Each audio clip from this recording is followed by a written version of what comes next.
Gina. Our next reader is Peter Longofono. He's a Goldwater Fellow at NYU, and he edits international content for Washington Square Literary Review. Peter's poems are dense, intricate knots of language where every word is doing the work of many more. They are heady and fantastical, the poetry equivalent of puzzle boxes, and rich with real and imagined history. Peter Longofono.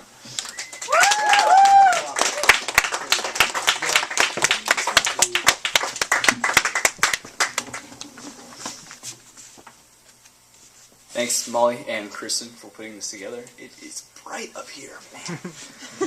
I'm a bit of a Johnny-come-lately today, so my apologies for that.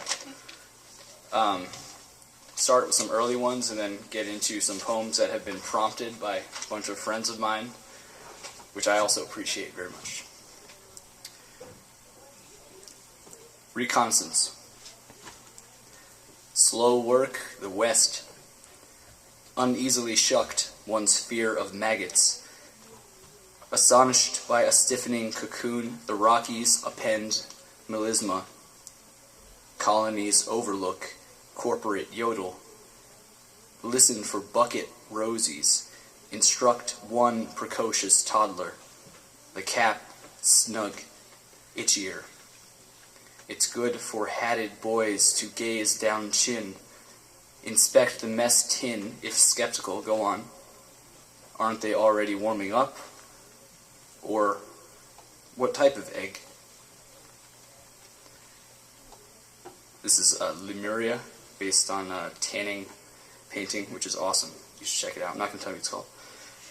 Witch gaze, the closest she will to household unlatching.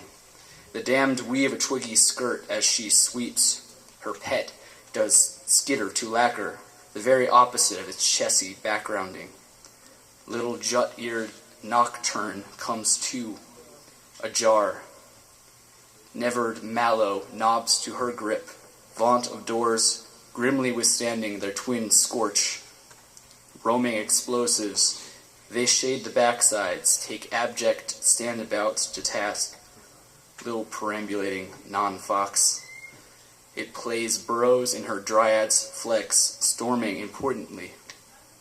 She owns the animal. The glib bristle, the fact that it can swim at all.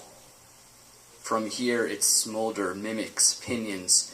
It is able to perimeterize looking. Clearly she helmed some dastardly triumph, a milky continental incest, deaf to a certain thousand-headed chrism. I took the title of this one from a James Tate poem because it was way better than anything I could think of.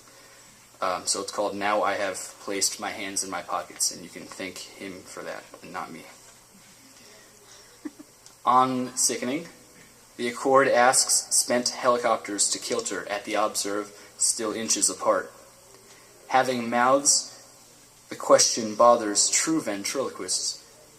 Sore sonics isosceles blare. Most extremities preclude survival. Most kill before discovery. There are lost teeth, conditions of the blood one is only ever privileged to inquisit dimly, underproductive sockets, mucilage up to thickening. Athwart the rotor's assimilated boire articulates a negligence, pitch bend, jilting the tail a mark of question. It won't make the sanitarium. Invalids chime, dandled strops, nauseometers. Most harbor the soul cancers for which they are named. We accordions implore you. We grant supreme executive authority. Have pity, restore us our whirlybird. Because we, our gestures fail up. Fabled asphyx other than we commit unction. We rinse the crucible. 11 times we have it. Still the copter inches higher. Anyone here ever read the Redwall series? Just me? Yes. Cool. Thanks for that. It's making me feel way more comfortable with this. Super nerdy. Alright. Just going for it. Salamandastron. That's right. Alright, cool it. Badger Funk, why not? Apprenticeship to a bestseller. The mouse hero wears albedo from which one finds oneself repelled. The incandescent smarts, looking's violet again, human sight not being its equal. A great example, isn't that? So ridiculous, it was a mouse the whole time. The philosophy of a mouse hole. I didn't mean to. I ripped the cover off because I only wanted to have to hold a picture of the two of them. Badger, mouse. It's not easy finding myself repelled. I'm not at liberty to give everything away. Am I that character? Stoat, lumped in the middle distance. I'm embossed. I didn't mean to. I just got the distinct impression that someone ripped the cover off. Look, the stoats are freaking out near the end. They're no match for the badger. We'll just jam for a while. We'll come up with something. This one's called Seismic Enthusiast. It's got a sound effect. One of these. You can tell humans by their flocking to treelessness. They call them clearings. When they get there. You can tell a timberline. Become optional, apparent, and erosive, classic intercedes. Nothing now qualifies your hermetic stare down. You calling it plucking gruesome out the ruly. They triangulating your knock forest, sparse acreage, Switzer, traipsing up to populate your zero, resting cheese wheels, out Alsatian sub-basements.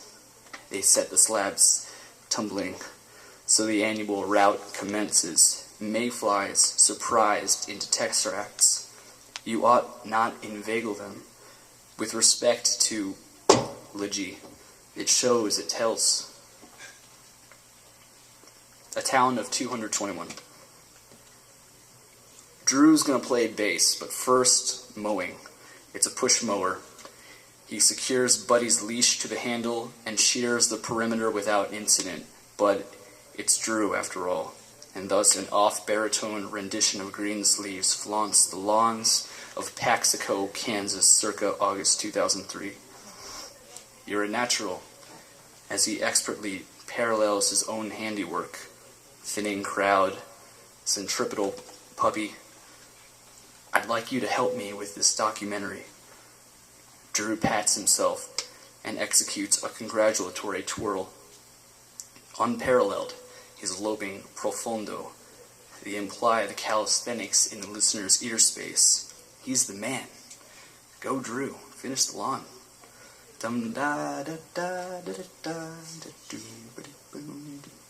This one's called Ant Core in 9/8. It's about fire ants. They're awesome. 1 to 1,000,000 leg-roo agitating South America. Our beards are way too subtle. We held off the Vikings, 1,000,000. We chugged their longboats because we're chin scoundrels. We have one mode of prophecy, and that's the one where our parasites decapitate us by feeding on our hemolymph.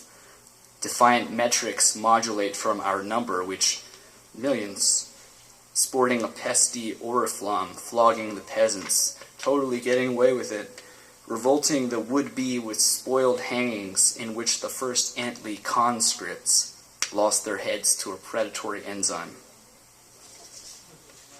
Got 2 more for you. This one's called the Old West. Legendary as trains, invented like them, floodlit as them, an elegant disco makes progress nibbling east with symbols. At the birth of perspective, an other blue affronted me, a most unwelcome pressure prodding now, again, owned as skyscrapers' shadows are by rivers where they can be expressed without tension. In conversation, the object is to beseech oneself reflected in the pupils of the other. Are we so selfish? Flying is not right. Flying is not right. Flying is not impossible. Flying is not right. Flying is not right. Flying too not right. Flying is not right. Flying is not right. Flying is, say, right. Flying is not right. Flying is not right. Flying is not otherwise.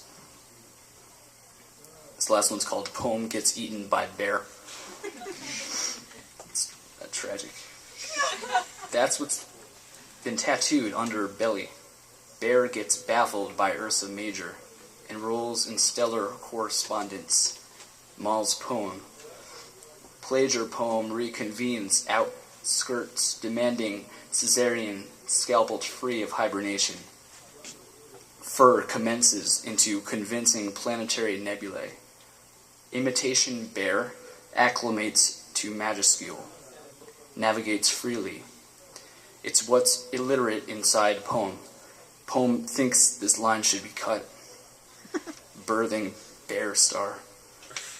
Hibernian bear achieves renown through tattooed constellation. Poem sprouts meekly against bear. Poem lets belly tell stories. Very quietly it tries to tiptoe. Who's belly? That's excess. That's it.